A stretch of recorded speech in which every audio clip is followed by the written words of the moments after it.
place to be. I'm actually going to be bringing my daughter to the game, who's a middle schooler, just getting interested in volleyball. And I shouldn't tell you this, but a friend of mine from high school, his daughter is the setter for Central Missouri. So, yeah, we went to Bonner Springs, and I think they live in Leavenworth now or something, but this area. I told him, come to the game, I'll go to the game and sit with you, and we'll see who can yell the loudest. Last time we did section 8.1, and that was a general introduction to confidence intervals. So today we're going to firm it up a little bit and do confidence intervals for proportions with a better treatment of how things are computed. I've heard from a few people doing the online homework, particularly people that started 8.2 before I had covered it, but was saying, well, it doesn't really say where did this number come from, and we don't yet. But today we'll show where the numbers come from for proportions, and on Monday we'll show where those numbers came from for means. In general, remember last time I gave you, in general, a confidence interval looks like what? How do you form a confidence interval in general? What do you start with? How do you start that around? What percentage you are confident about?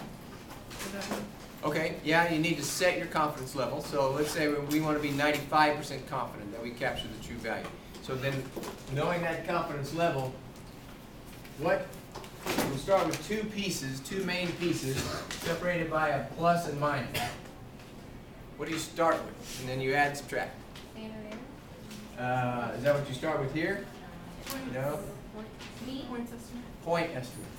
And it might be a mean if you're doing a means problem, or it might be a sample proportion, a p hat, if you're doing proportions.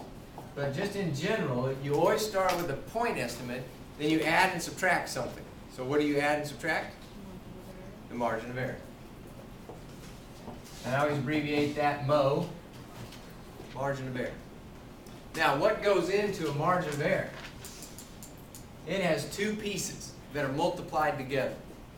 And this is always the case. It's just that the formulas for those pieces change from scenario to scenario. Okay? A Z, and I don't think I used this last time, but I'm going to call that Z crit, short for critical value. Because that's what we'll learn to call these things. Remember that a Z-score is number of standard deviations, or number of standard errors. Well, now we're doing sampling distribution, so it's standard errors, but this Z is just number of standard errors times standard error. So number of standard errors times the standard error gives me the margin of error. So the standard error of the point estimate. So in section 8.2, we'll be doing sample proportions. So when we're doing sample proportions, what is the point estimate? P hat. So this is P hat plus or minus a Z critical value. And now we need the standard error of P hat. This is for sample proportions. Sample proportions. Aaron, do you remember what the standard error for a proportion is? Oh, you do too. Think about it. I'll give you a hint. It starts with a big old square root. Yeah, it's the p times 1 minus p over n. P times 1 minus P over N.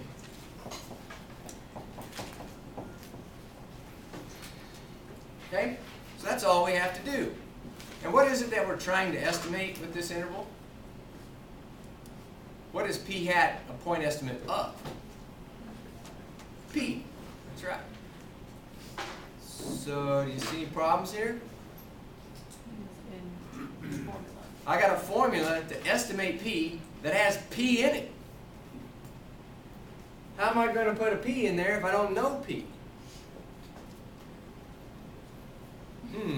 That's a problem. But, like all good statisticians, if you don't know what something is, what do?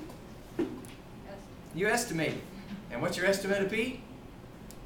P hat. So all we do is we put a hat on that and we estimate the standard error.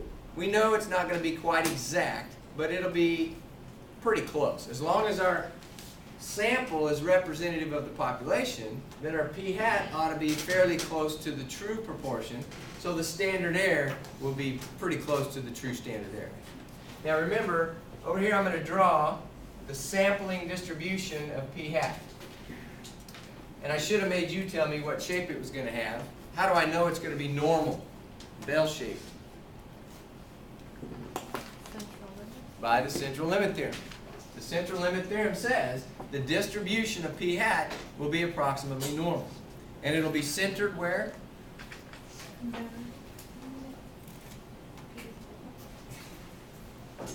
I like what she said. I'm sorry to pick on you. What she said is it'll be centered in the middle. Yeah, that's true. But what number will be there? Or what? Not necessarily a number, but what? Okay, and the mean of the distribution when you're doing proportions is, remember we talked about unbiased estimates? What are we trying to estimate? P. P. Wouldn't it be awful nice if this thing was centered at the thing we're trying to estimate? P. No, we're not trying to estimate p hat. We know p hat. We can collect a sample and we can see p hat. What we can't see is p. That's the thing we need to estimate. So this is centered at p. And the standard error, which one standard error will take us to halfway down the hill in each direction, that distance is the standard error. Now again, technically the standard error is a function of p, not p hat, but we won't get to see p. So we compute it using p hat and just hope that it's close. And it will be. Now, what this tells me is what values of p hat are possible and which ones are more likely to happen. So we know that more likely we're going to be close to the true value. That's where the hump is. It's less likely that we get a p hat that is a long ways away from p. In fact, if I go out to 2 standard errors, so this is p plus 2 standard errors, and this is p minus 2 standard errors, what proportion of all samples should give me a p hat in there?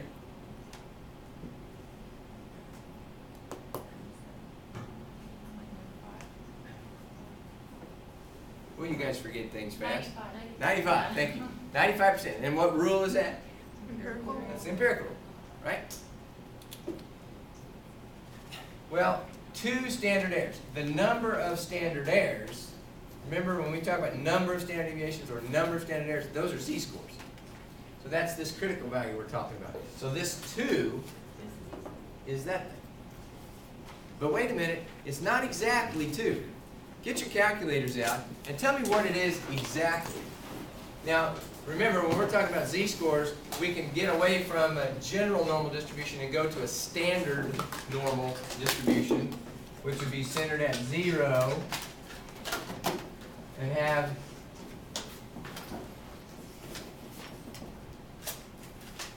a standard deviation of 1 to -1, right? So just use a z of 2 and use your normal CDF function and tell me what proportion of the distribution falls between -2 and 2.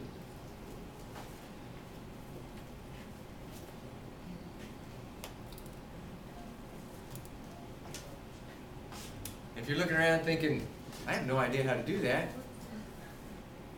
then you probably didn't do very good on the test, did you? Just kidding. This is a normal CDF problem, right? Because it's a normal distribution, I want an area under the normal.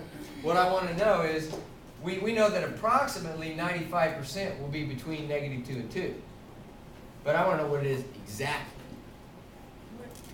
So I want this. I want normal CDF, -2 to 2 with a mean 0, standard deviation of 1. And that'll give me a z-score. Or the probability in between z-scores of -2 to 2? 0.9544. So if I use a 2 right here, I don't really get a 95% confidence interval. I get a 95.44% confidence interval. Well, that's not bad, but let's make it better. What do I need to do to that z to get 95%? Do I need to make it bigger, like 2.1, or do I need to make it smaller, like 1.9?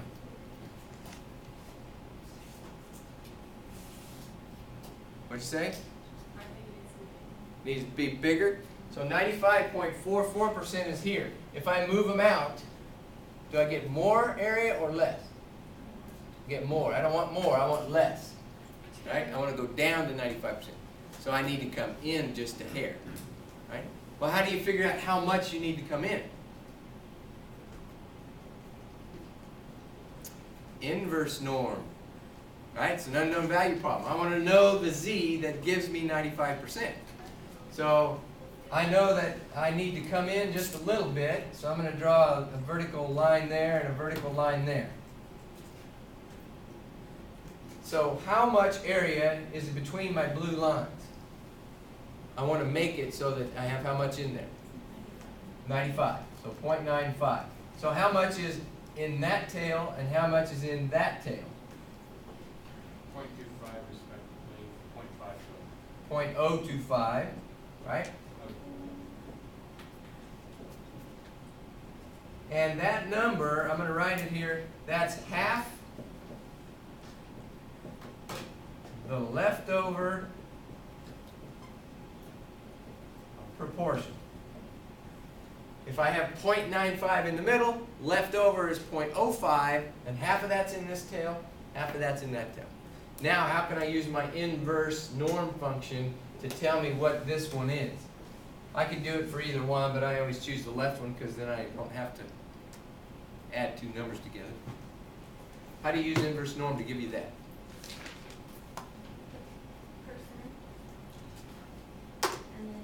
Okay, inverse norm and the percent, that's to the left. So to the left of this is 0.025. So put in 0.025 and then the mean and the standard deviation. And when I'm doing z-scores, the mean and standard deviation are what?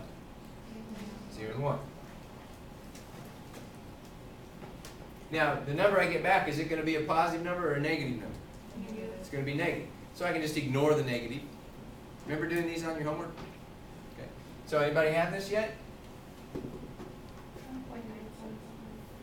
1.96. And if I went to 3 decimal places, it would be 1.960, right? So I'm going to go ahead and put that just to illustrate. Now, technically there's a negative sign in front of that, but like I said, we're just going to ignore the negative. And you can see if I put in negative 0.196, it doesn't make any difference because I'm doing a plus and minus anyway. So then it just becomes minus and plus instead of plus and minus. It's the same thing. Okay? So our z critical value for 95% confidence, and let me put that up here. For 95% confidence, z is 1.96. See if you can figure out what it would be for 90% confidence. Do it on your calculator.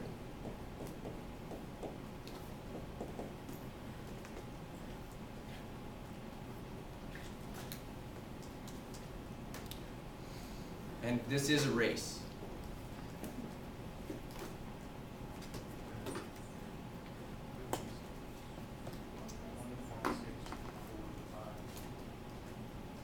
Who won? I heard somebody saying it while he was saying it. Was it you that was close? Okay, it's a tie. So you got 1.645. Okay, who doesn't know how to get that number? One, I know there's more. You're kind of with frowns, so I'm taking that as a yeah, I don't understand, and you don't understand. Okay, same thing we did here. The confidence I want, put that in the middle. This time I want 95%, or 90%, I'm sorry. This time I want 90%. So the number I'm going to get is going to move in towards the middle, right? So I know it's going to be less than 1.96. So it's going to move in, say, to right there. Now how much area is out here? 0.05. Half the leftover proportion. So there's 0.1 left over, half of that is 0.05. So you're going to put 0.05 in there. I did 0.5. What's that? I did 0.5. Oh, you did 0.5. Yeah, I bet you got zero. Because half the percentage would be below zero. Okay, so that's 1.645. Let's do one more, just because this is fun. Do 99%.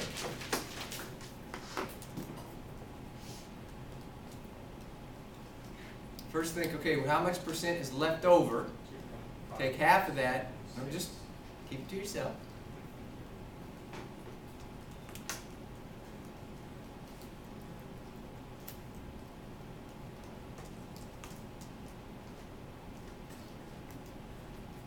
Those of you watching on video should be playing along with your calculator.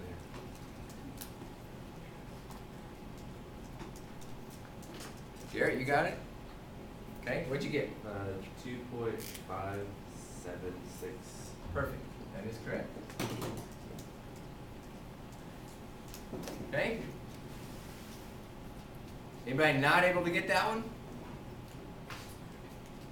Alright, so half the leftover percent. Well, if you're doing 99%, then you have 1% left over, which is 0.01, and half of that's 0.005. So you put 005 here.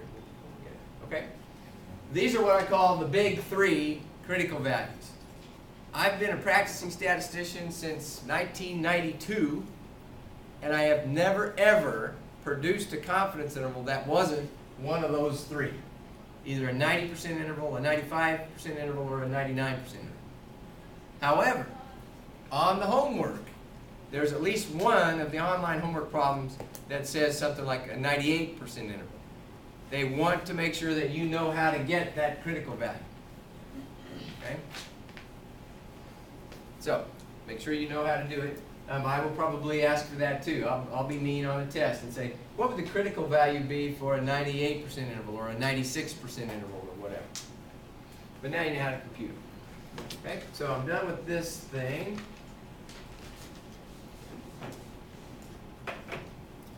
Now back to this sampling distribution. Let's change this to a 1.96 because now we're more accurate. If I do 1.96, then I should have 95% of all sample proportions, all p-hats, should fall within those two dotted lines, right? If I then form this interval, and I put in a 1.96 right here, around that p-hat, will that interval contain the true value of p? In other words, will the interval overlap? So let's say I get p-hat right here. If I take, there's two standard errors. If I put an interval, two standard errors, around that, around p-hat, it should look like that. Right? Does it contain the true population proportion? Yeah. Okay? If I happen to get an unlucky sample, and I get a p-hat that's, say, out here, then I go two standard errors around that. I get there to there, which is just off the screen a little bit. Does it contain the true p? No. What proportion of samples will give me a confidence interval that misses p?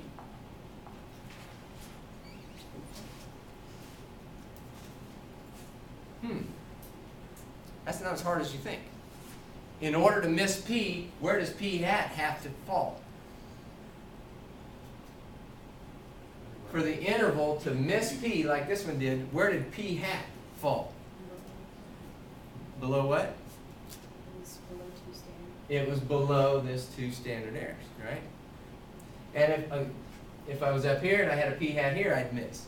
So if I get out in the tails too far, out past 1.96 standard errors in either direction, then I'm going to miss. I'm not going to capture the true population proportion. So what percent of the time will that happen?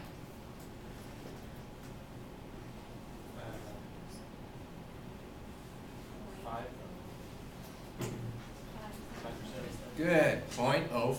5%. 2.5% chance of being in this tail. 2.5% chance of being in this tail. Because it's a 95% confidence. Exactly. That's what we mean by 95% confidence. We mean that 95% of all the samples you could take will give you an interval that does contain the true population proportion. Okay? That's what it means. So, if 1,000 people independently went out and did samples of size, say 100, and estimated some proportion, how many of those 1,000 confidence intervals would actually contain the true population proportion?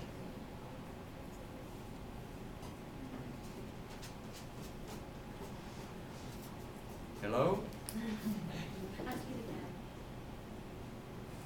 If 1,000 people drew samples and computed confidence intervals from their samples, how many out of those 1,000 would contain the true population proportion P? 950. 95% of them. That's what we mean by confidence intervals. Okay? Here's a common misunderstanding about what confidence interval means. People often think, well, that means the probability that P is in the interval is 95%. There's a 95% chance that P is in the interval. Technically, that's not correct. Because you can't talk about probabilities of things that aren't random.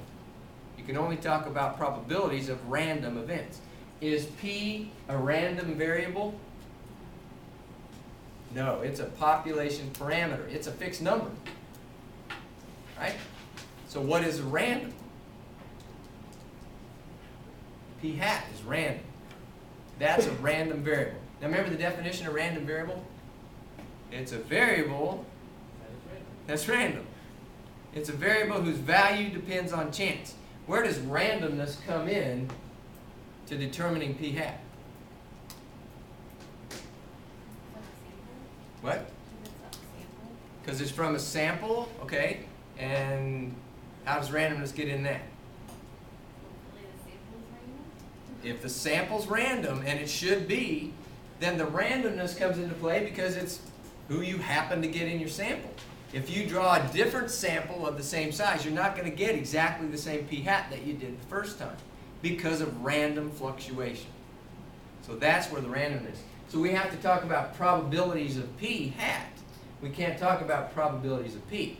So we can't say there's a 95% probability that P hat is in this interval. What we have to say is 95% of all samples will give us an interval that contains P. So it's kind of backwards the way our brains want to work.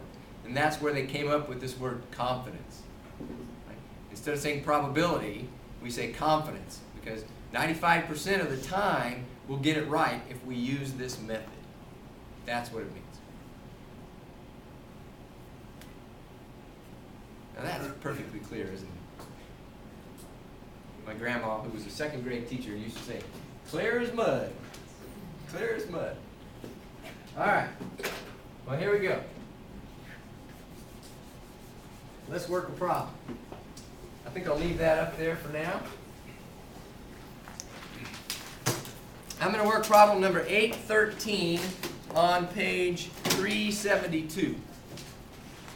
So if you have your book and you want to turn to it, that's fine. You don't really have to have it. I'll read it to you. It says, when the 2000 General Social Survey asked subjects if they would be willing to accept cuts in their standard of living to protect the environment, 344 out of 1,170 said yes. Okay? So we had 344 successes out of N equal 1170. So the first thing you do is start organizing your information. X equals 344. That's number of successes. And N is 1170. Right?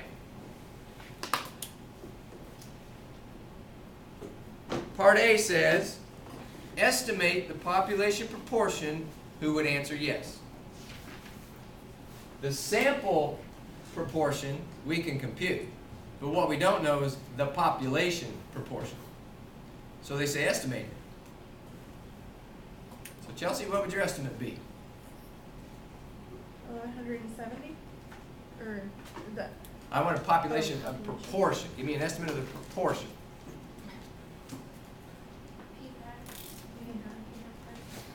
Good. And did you get it? P hat is the estimate of the proportion. When they say estimate, and they don't put the word interval in front of it, then they are implying point estimate.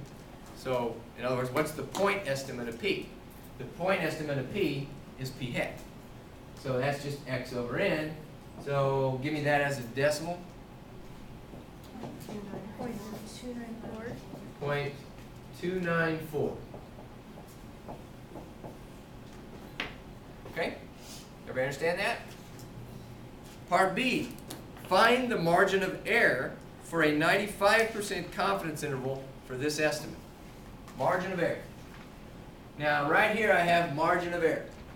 Margin of error is a z critical value times the standard error. So I guess before we can compute the margin of error, we need to compute the standard error.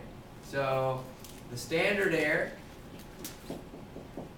of P hat is written right here. And I'm going to plug in what P hat is. So it's 0.294 times 1 minus 0.294 divided by the sample size, which is 1170. Okay, I want you to compute that on your calculator.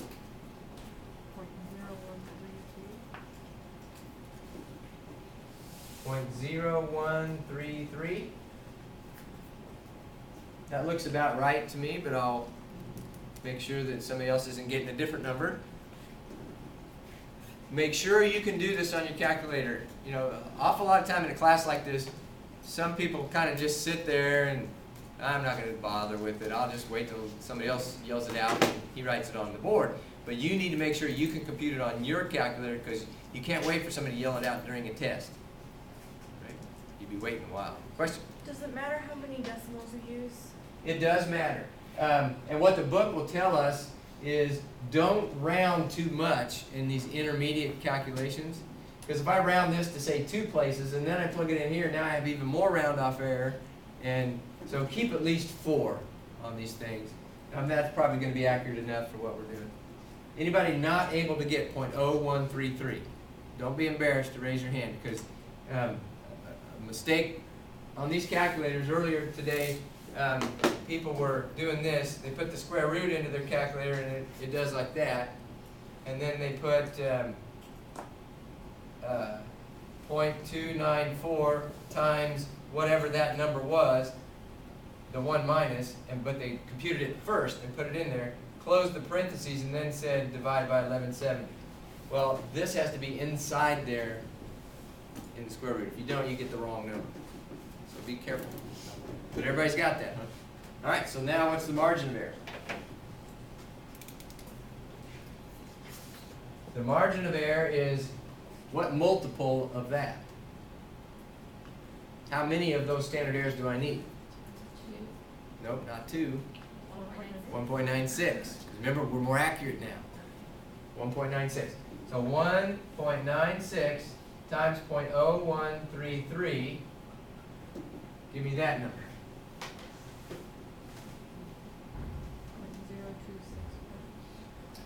0.026 what? 61. Okay? So there's the margin of error. Just a little more than 2.5% margin of error. Yeah? Did the problem say to use the 95%? Yes, it did. I'll read it again. It says find Find the margin of error for a 95% confidence interval for this estimate. Okay? Part C. Find a 95% confidence interval for the proportion. So you have your point estimate. Remember, we do point estimate plus or minus margin of error. We've got the point estimate, 0.294. We've got the margin of error. So the confidence interval is 0.294 plus and minus 0.0261. And I'm going to write what you tell me in interval notation.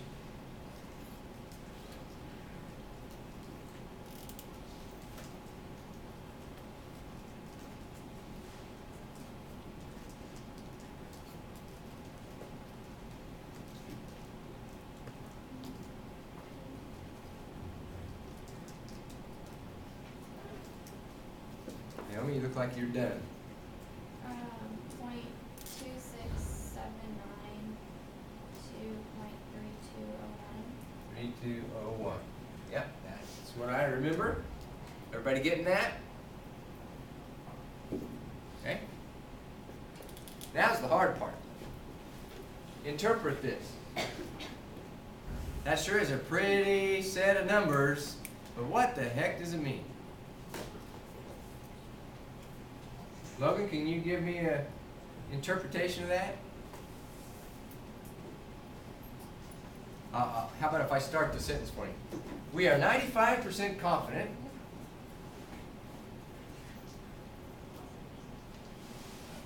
we must be confident of something. What is it we're confident of? Morgan? You're 95% confident that P falls between the two numbers in that interval. Exactly.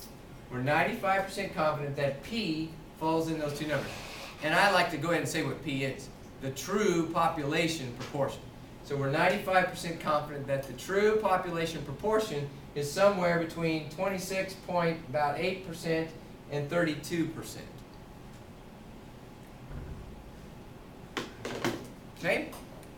Now I said a minute ago that 95% of all samples will give you an interval that does indeed contain the true population proportion. Now how do you know whether you got one of those that missed?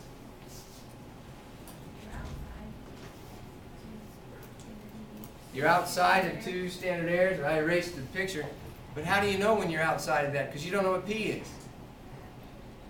It's a trick question, wasn't it? How do you know if you got one of them that missed? You don't. There's no way to know. That's why we do confidence intervals. Remember I said before, being a statistician means never having to say you're sure. I'm not sure whether I got it or not. I'm 95% confident that I got it, because I know 95% of all samples will get it. But I might have gotten one of those 5%. I don't know. I have to be able to live with a 5% error rate. So if I don't want to live with a 95% error rate, no, did I say 95% error rate? What I meant was a 5% error rate. So 95% of the time I get it right. If I don't want to live with 5% error rate, I want less, I can go to a 99% interval. What does 99% confidence do to the interval? Does it shrink it? Makes it bigger because the critical value is bigger than 1.96. So you have a bigger multiplier here. So it makes it wider. Right? Well, I don't want to have any error. I want 100% confidence. I want, Mr. Statistician, say you're sure. Okay, give me an interval where I'm sure the true population proportion is in that interval. Between 0 and 1. Now I'm sure. Right?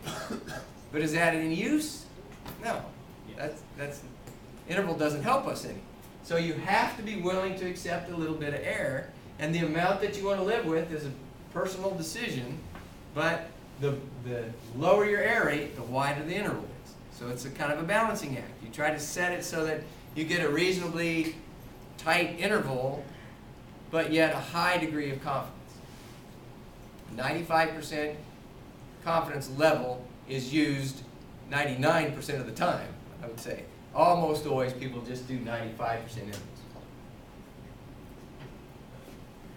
Okay?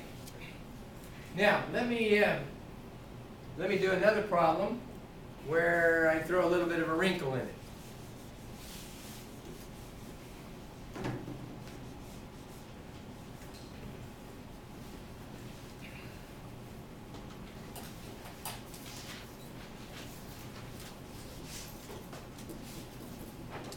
Problem number 819 says that a project found recently that 75% of a random sample of 1,100 teens said they regularly use instant messaging.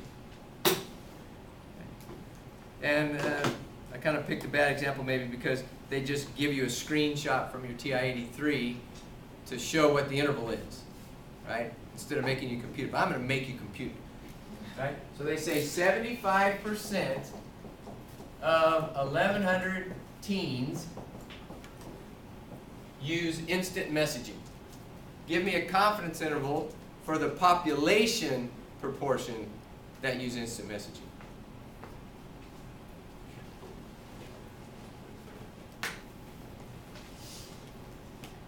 Oh, I'm sorry. I'm not ready to throw this wrinkle in it yet, because that you could do. What is p hat? 0.75. Now you have everything you need to do this. So you can do it by hand. What I want to do next, and I was looking at my watch thinking, how come I have so much time left? Because I haven't showed you how to use your calculator yet. You've been doing it the long way. You've been using your calculator, but these confidence intervals are built into the calculator. So I always want you to go through it once by hand, well, several times by hand, and then I'll show you how to use the calculator. So that I'll do that now.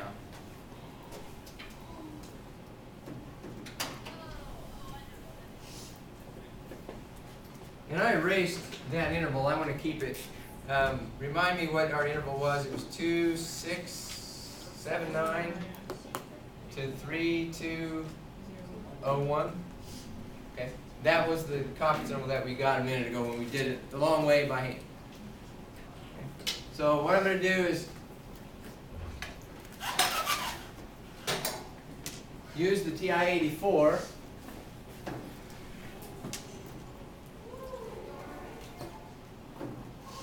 And the way this works is, from here on out, the rest of the semester, we'll go to the same place on the calculator to pull up these automatic routines that'll do these things, right?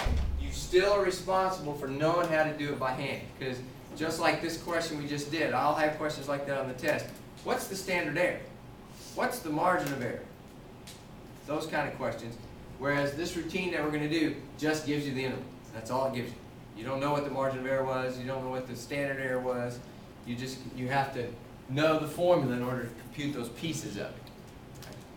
But this is an awful good way to check your work. Okay? So, start by pushing the stat button. Then go over to tests. And then you want to go down to, and it takes me a while to scroll down because it has to think a while each time I push the down arrow. You can go faster. You want to go clear down to option A, which is 1 prop z int.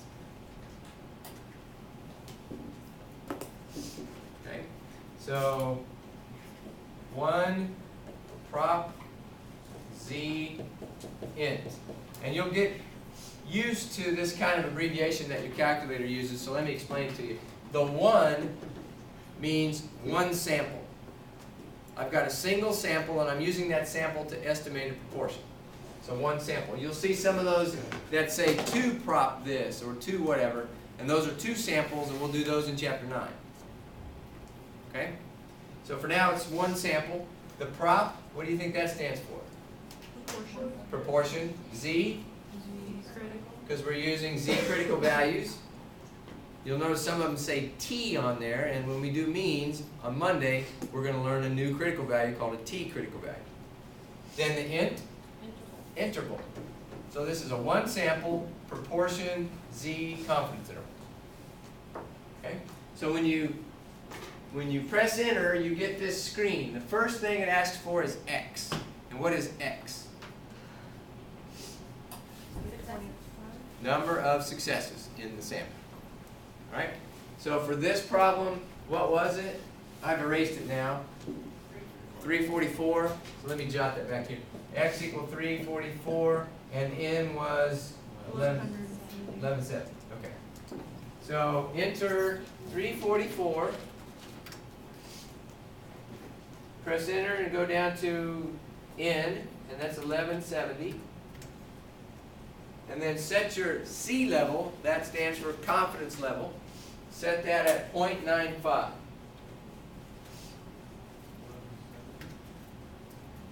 Then press enter on calculate. And it gives you three things. The top one is the confidence interval. You'll see that it does match. They're keeping one more decimal place of accuracy than we did.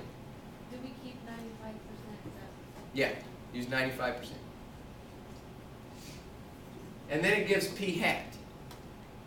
And we had already computed p hat by hand and got 0.294. They're telling me that it's 0.294017094. So they're keeping a lot more decimal places of accuracy, but for the confidence interval they round to 5 places, we rounded to 4, but we match. Okay? So that's what your calculator's doing. It's doing this thing inside of a program. Okay? Now I'm ready to throw my wrinkle in there. Use one prop z int on this scenario of 75% of 1100 teens.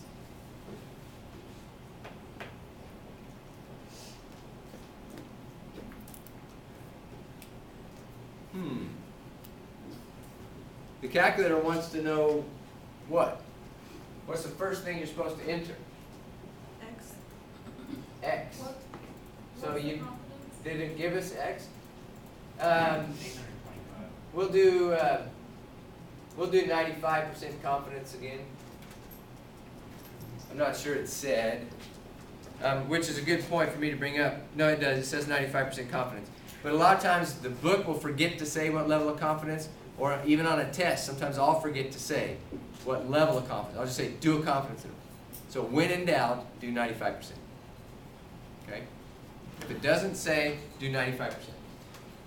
So what do I enter for X?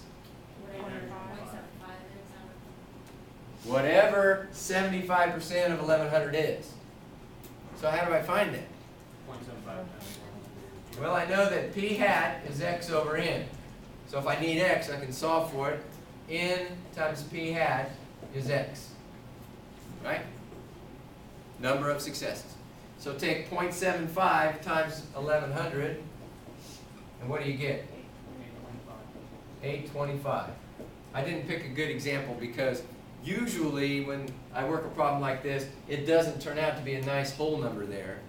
And your calculator will get mad if you put a number there for x that's not a whole number. You'll get a domain error. Yeah. I just put in 0.75 times 1100 and it did it itself. Yeah, and I'm glad you said that. You can actually do it right in this where that cursor's blinking. You can put in 0.75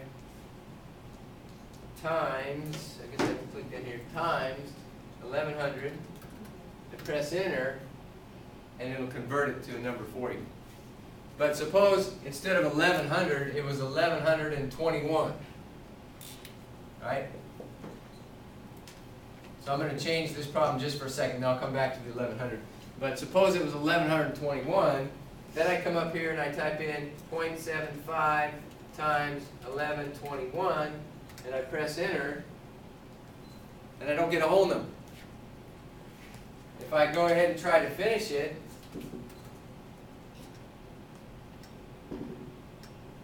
I get error domain. Now remember from algebra what domain is? Those are the possible values that you're allowed to enter into the function. So we got a domain error. It knows that x is number of successes. You can't have a fractional number of successes. So what would you do? Go back and round up. Round to the nearest integer. It might be up, it might be down. In this case, it was up. Right? So that made me clear out, so now I got to go clear back in. But you would just round whatever number you get, round to the nearest integer and enter that. And if you do it right there in that step, then you just backspace over and delete the point whatever, and change it to a whole number. Okay? In this case, it was 825. So what did you get for an interval when you finished it out? Say it again. 172,441, 411, 441, 441, and then 0.775559. 77559. Okay? On the test, will you make us do both on the same question, like calculator and figuring it out? Probably not on the same question. Probably what I would have is, I would say compute a 95% confidence interval, but I would have part A to do the pieces in this formula, and then in the end, okay, now get the confidence interval. Oh, And if your pieces along the way don't give you the same confidence interval, then you're going to catch mistakes that way. So I recommend you do it both ways, but you don't have to. Okay? So what does this mean? We are 95% confident P falls somewhere between those two values. that P falls in between those two. The true population proportion is somewhere between 72.4% and 77.5%. Okay? In our sample, it was 75%, but in the population, I'm willing to say, well, I know it's going to be, not I know, but I'm 95% sure that it's between 72 and 77. Okay? That's confidence